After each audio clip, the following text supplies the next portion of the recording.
Exercise 5.2. Now first question is just fill in the blanks. लेकिन fill in the blanks जब तक आप solve नहीं करेंगे आप कर नहीं सकते. Now here it is given as A is 7, D is 3 and N is 8. So you have to find AN. तो हमने फॉर्मूला पढ़ा हुआ है कि AN is equal to A plus N minus 1D होता है. तो उस तरीके से अगर हम देखें तो A हमारे पास 7 है, N माइनस 1 और D हमारे पास 3 है. तो यहाँ अगर इसे सॉल्व करेंगे तो हम इसकी वैल्यू कैसे निकालेंगे. N हमारे पास 8 दिया हुआ है और A की वैल्यू भी 7 है. तो ये आ जाएगा 7 प्लस 7 3 ज़ा 21. So you will get it 28. Okay. Now वैसे भी निकाल सकते हैं 3 टर्म्स अगर निकालना है तो 7 14 21 28. लेकिन कम टर्म्स है इसलिए चल जाता है, लेकिन ज्यादा के लिए ए नहीं लगाना. Now again next thing, AN 0 है. इस फॉर्मूले को हमें बार बार यूज करना है, इसे मैं लिखा ही रहने देती हूँ. AN 0 है, A की वैल्यू माइनस 18 है, N की वैल्यू 10 है और D हमें निकालना है. तो 18 इधर चला जाएगा, पॉजिटिव हो जाएगा, अपॉन 9 यानी कि 2 आ जाएगा. तो यहाँ पर आपका 2 आ जाएगा आंसर. नेक्स्ट 18.9 फर्स्ट टर्म है, वो भी निगेटिव, और AN हमारा दिया है 3.6, A दिया है माइनस 18.9 एंड D दिया है 2.5. N हमारे पास नहीं है, N निकालना है. ये इधर आएगा तो प्लस हो जाएगा. अब इसमें प्लस कर दीजिए.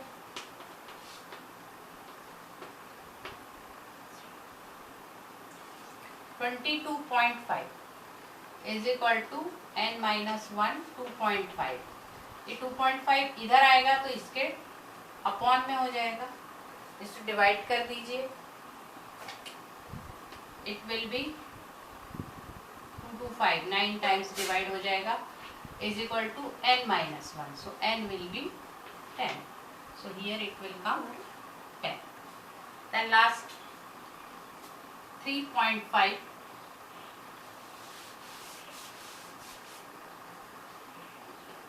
आपका A दिया हुआ है 3.5, D आपका 0 दिया है, तो ये वाली पूरी टर्म ही 0 हो जाएगी. और N आपका 105 दिया है और AN आपको निकालना है. तो AN भी आपकी उतनी ही आएगी. क्यों? क्योंकि D आपका 0 है. तो कितना भी N आप रख लीजिए, आपका आंसर 0 ही आना है. यहाँ पे अगर मैंने 105 रखा भी तो यहाँ 104 आएगा, इंटू 0 आंसर 0 ही आएगा. तो इसका आंसर 3.5 ही आएगा. एक ये छूट गया है, इसे आप इजीली कर सकते हैं. यहाँ पर आपको D दिया हुआ है, A निकालना है. AN दिया है -5, D आपको A नहीं दिया हुआ है और N आपको दिया है 18 -1 एंड D आपका दिया है -3. तो इजीली आप यहाँ पे निकाल सकते हैं and complete this. Now second question. Second question में वैसे तो MCQ है, लेकिन कभी भी MCQ का आंसर बिना सॉल्व किए नहीं निकालना. तो आपको 30th टर्म निकालनी है और यहाँ D निगेटिव दिया है. फर्स्ट टर्म 10 है और D -3 दिया है. तो 30th term means A plus 29D, N minus 1 यानी कि 29D. तो 29 इंटू -3, 29 का टेबल नहीं आता कोई बात नहीं, 30 का आता है. 33 ज़ा 90, उसमें से 3 कम कर दीजिए 87. तो ये आ जाएगा 10 माइनस 87 यानी कि आएगा -77. तो -77 का जो ऑप्शन है वो करेक्ट आंसर होगा. आई थिंक B और C ऑप्शन है. Now A11 means A plus 10D. So here you can cancel this. 2 5 ज़ा 10, 5 5 ज़ा 25 -3, it will be 22. So that is the answer for first and second. Now come to third question. Third question is also very easy. Here it is 2 and 26. Now we have seen arithmetic mean. Arithmetic means अगर A B C तीनों AP में है तो A और C को plus करके 2 से divide करने पे B आ जाता है. तो यहाँ पर ये A B C तीन टर्म्स है तो हम यहाँ अरिथमेटिक मीन लगाएंगे डायरेक्ट. तो ये हो जाएगा 2 + 26 डिवाइडेड बाय 2. तो आपका डायरेक्टली आंसर आ जाएगा 40. तो यहाँ पर आपका आंसर 40. Now next term. यहाँ पर भी आप इसे ABC ले सकते हैं. इसे ABC लेंगे तो क्या होगा 13 + 3 डिवाइडेड बाय 2 यानी B आ जाएगा. तो 13 + 3 16 डिवाइडेड बाय 2 यानी कि ये 8 आ गया. अब आपको AP दिख गई. AP दिख गई कि 5 माइनस करने पे 8 आया, 8 में से 5 माइनस करने पे 3 आया. तो 13 कब आएगा जब इसमें हम ये उल्टी AP देखिए तो 3 + 5 8, 8 + 5 13, 13 + 5 18. ये हो गया इसका. Now third part of this question. Third part में आपका दिया है फर्स्ट टर्म A यानी कि 5 है और उसके बाद second third fourth. Fourth term आपकी 9.5 है. तो फोर्थ टर्म यानी कि A4 को आप लिख सकते हैं A + 3D. फोर्थ टर्म आपकी लिखाएगी A + 3D. A + 3D की वैल्यू है 9.5. 9.5 मतलब 19/2. अब यहाँ पर A की वैल्यू 5 है तो A की जगह मैंने 5 रखा. जब 5 इधर प्लस है तो उधर जाने पे माइनस हो जाएगा यानी 3D = 19/2 - 5 हो जाएगा. ठीक. अब इसे हम सिंप्लीफाई करेंगे. 5 2 = 10 तो 19 - 10 यानी कि 9/2. तो 10th क्लास में ऐसे आप शॉर्ट में कैलकुलेशंस कर सकते हैं और वो भी राइट साइड में करना है. इसको आपने बहुत लॉन्ग करके नहीं बताया तो भी चलता है, इसमें कोई मार्क्स कटते नहीं है आपके. देन D विल बी 3 उधर जाके 1/3 हो जाएगा तो 3 3 = 9 यानी कि 3/2 आ जाएगा. अब D आपका 3/2 आ गया. तो फर्स्ट टर्म 5 है, नेक्स्ट टर्म हो जाएगी 5 + 3/2 यानी 5 2 = 10 एंड 13. 13/2 यानी कि 6.5. 3/2 का मतलब 1.5 भी होता है. 6.5 में 1.5 ऐड करेंगे तो 7 + 1 8 हो जाएगा. तो ये इसका आंसर फिल हो जाएगा. वैसे ही नेक्स्ट टर्म देखिए -4 और 6. ये फर्स्ट टर्म है, सेकंड थर्ड फोर्थ और fifth and sixth term. Sixth term आपकी 6 दी हुई है. सिक्स टर्म का मतलब होगा A + 5D. तो ये इसका सॉल्यूशन ऐसा होगा A + 5D यानी कि 6. 6 = अब A आपका है -4, 5D. ये 4 इधर आ जाएगा तो ये बन जाएगा 10. तो D की वैल्यू आपकी आ जाएगी 2. ये 5 इधर डिवाइड हो जाएगा 10 डिवाइडेड. अब 2 आ गई है आपके पास D की वैल्यू. तो -4 में जब +2 करेंगे तो -2 आ जाएगा. फिर -2 में +2 करेंगे तो 0 आ जाएगा.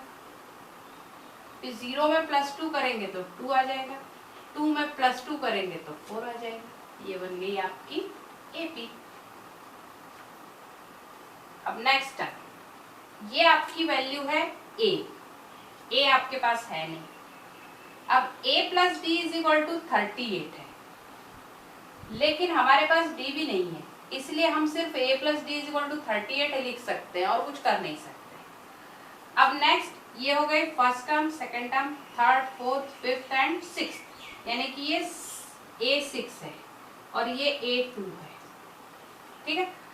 तो अगर हम A + D ये लिखी हमने A2 की वैल्यू, A6 की वैल्यू होगी A + 5D. इसकी वैल्यू 38 है और इसकी वैल्यू है -20. ये हमने लिख लिया. अब लिखने के बाद आप ध्यान से देखिए अगर मैं इन्हें सब्ट्रैक्ट करती हूँ तो A आराम से कैंसिल हो सकता है. I will subtract them. Sign change होंगे, ये कैंसिल होंगे. अब ये -5D + D ये बन जाएगा -4D. और 22 एंड 38 प्लस हो जाएंगे, तो ये बन जाएगा 60। 38 प्लस 2 40 एंड 20 60, तो D विल बी -50। ठीक है, नाउ D इज -50, तो आप A आराम से निकाल सकते हैं। 38 में -15 कीजिए, 8 - 5 is 3 and 3 - 1 is 2। Next term आपकी 23 आ गई। इसमें से फिर से 15 माइनस कीजिए तो 8 आ जाएगा, इसमें से फिर से -15 कीजिए तो -7 आ जाएगा। तो इस तरीके से आपकी टर्म्स आती जाएंगी।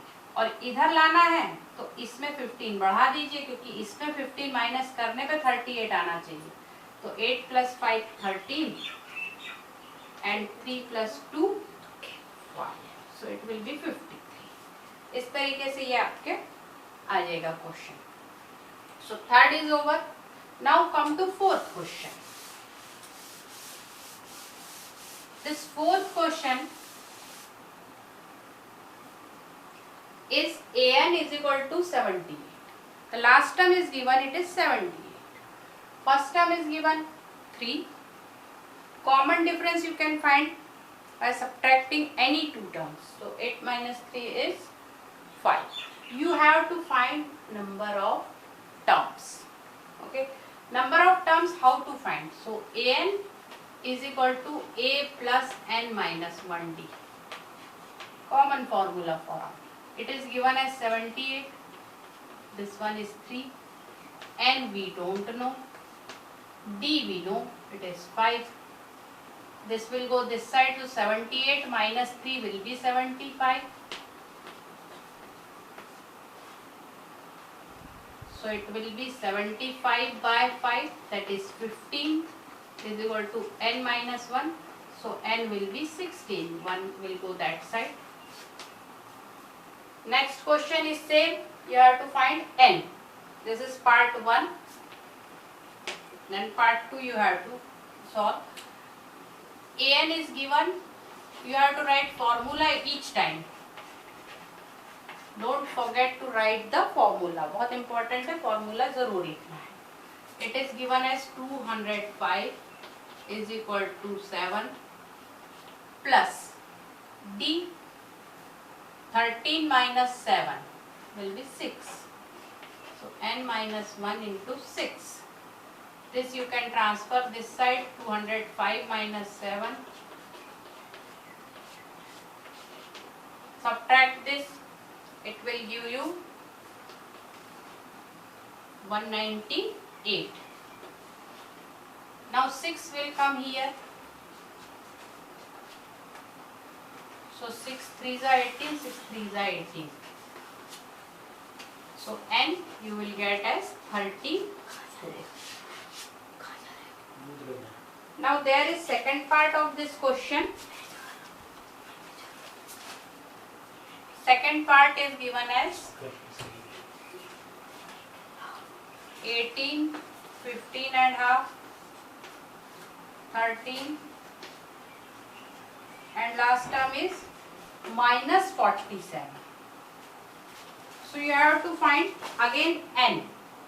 So it's very easy to find n. A is given as 18. Now find D.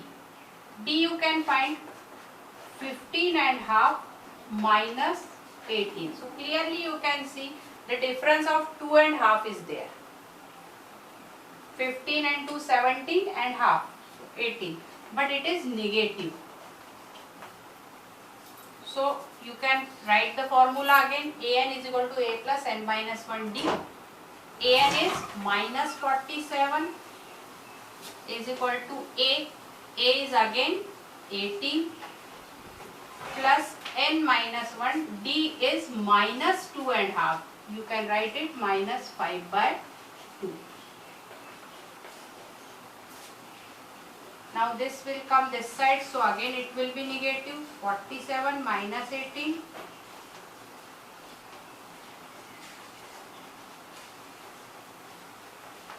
Add them.